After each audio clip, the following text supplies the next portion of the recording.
سلام دوستان، خسته نباشید. این چند روز پیش یک برنامه در هزار و یک شب پخش شد و موضوعش این بود که ما به محیط زیست باید احترام بذاریم و خیلی باید مراقب محیط زیست باشیم. زیاد وقت شما رو نمیگیرم، فقط چند تا نکته که البته شما از خودتون میدونید، من فقط یادآوری کنم. این که این برنامه هزار و یک شب باید ببینید که پشتیبانش کیه، یعنی حامی مالیش که این برنامه رو میسازه. اگه یه برنامه حامی مالی نداشته باشه به هیچ جا نمیرسه و هیچ برنامه‌ای در واقع وجود نداره. حامی مالی این برنامه اونطور که خودشون گفتن دیجیکالا. خب دیجیکالا، حالا آقای برادران محمدی این سایت رو ساختن بیش از 10 سال پیش و سابقه داره در ایران و خیلی سایت معروفی هم هست. اگر این سایت دیجیکالا نبود شاید اصلا فروش اینترنتی وارد ایران نمیشد یا اینقدر گسترش پیدا نمیکرد. البته که دیجیکالا یک سایت شخصی نیست و طبیعتاً با درآمدی که الان داره یک سایت دولتی محسوب میشه و سایت شخصی نمیتونیم بگیم برای 2 نفره یا برای گروه یا برای شرکته. اونطوری خودشون گفتن حالا درآمد چند هزار میلیاردی برای 5-6 ماه، یعنی یه حساب سرانگشتی ماهی 70 میلیارد تومان اینا درآمد دارن از فروشندگی و نوعی چند فروشگاهی و بازاریابی. بالاخره به این درآمد رسیدن و ما خدا رو شکر ما که بخیل نیستیم.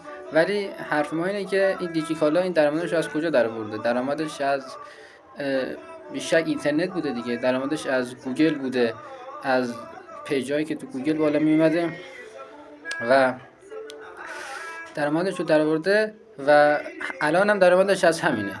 خب درآمدش از همین فروش اینترنتیه، فروش اینترنتی و بعدش پست در واقع میشه گفت کسی که داره محیط زیست رو نابود میکنه بیشتر از همین سایت ها اینترنتی هستن، همین اینترنته، همین گوگله. خب ولی خب چون درآمد داره کسی نمیتونه بر علیه اینا وایسه و بگه که آقا شما باید جمع بشید و شما باید نابود بشید، شما دیگه نباید به فعالیت ادامه بدید. و ما میبینیم گوگل هر روز یه سرویس جدید میده، هر روز یه تکنولوژی جدید میسازه، اندروید رو ساخته و خیلی چیزهای دیگه رو ساخته و همیشه در حال توسعه است و اصلا ثروت جهان به دست گوگل افتاد. خب و ما حالا زیر مجموعه‌اش هم اومده در ایران، میشه همین دیجیکالا، میشه همین مثلا اسنپ، میشه همین تمام سایت های اینترنتی در واقع زیر مجموعه از گوگل میشن دیگه، چون زبان برنامه نویسشون هم همون گوگل توسعه داده. در واقع اندروید استودیو رو گوگل توسعه داده که ما برنامه‌هایی که رو گوشیمون اومده همه از اندروید استودیو ساخته شده که اندروید استودیو هم گوگل ساخته، پس همه اینا متعلق به اونه. خب و خود تکنولوژی اندروید هم خود دوباره گوگل آورد. پس این در واقع محیط زیست رو بیشتر از همه گوگل و زیر مجموعه‌هاش دارن خراب میکنن. و زیر مجموعه‌اش تو ایران خود زیاده، یکیش هم همین دیجیکالا که چطور دارن اینو خراب میکنن. حالا بجز این که همون یه سری سرورها دارن و همین سرورها کامپیوترهاشونه و شما به وسیله این سرورها میتونید به اونا وصل بشید و خریدتون رو انجام بدید، اگر نه نمیتونید این خرید رو انجام بدید یا نمیتونید وصل بشید اصلا به سایت. این سرورها در واقع یه هزینه هم براشون شده و یه سری سرور، یه سری کامپیوترها خریده شده که شما میتونید به اینها وصل بشید و خریدتون رو انجام بدید یا فیلمتون رو ببینید یا صفحتون رو باز کنید. و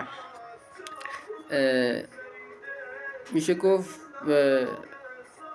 این یک بخششه و بخش دیگرش همین پسته. خب سامانه پست خب یک سامانه قدیمیه در ایران، ولی همین ماشین ها که در واقع رفت آمد میکنن و همین بنزینی که باید تولید بشه و فراوری بشه و این نفتی که باید به بنزین تبدیل بشه، همین میشه نابودی محیط زیست. یعنی نابودی محیط زیست چیز خیلی سختی نیست، چیز خیلی اتفاق خیلی عجیبی نیست که ما بگیم محیط زیست رو کی نابود کرده، یه شخص خیلی خاصی نابودش کرده یا افراد خیلی خاصی جنگل ها رو آتیش میزنن و میرن و حیوانات رو شکار میکنن و میکشن و آبها رو آلوده میکنن، مردم مریض میکنن. نه اینطور نیست، در واقع خود مردمن که دارن به صورت ناآگاهانه این کار رو انجام میدن و یه سری شرکت ها مثل همین گوگل که در ایران مثالاش زیاده میشه زد، که در ایران هم توسعه یافته و زیاد شده این چیزا اینترنتی در واقع همین شرکت ها هستن که مردم اینها رو قوی کردن و باعث نابودی محیط زیست و جانوران شده.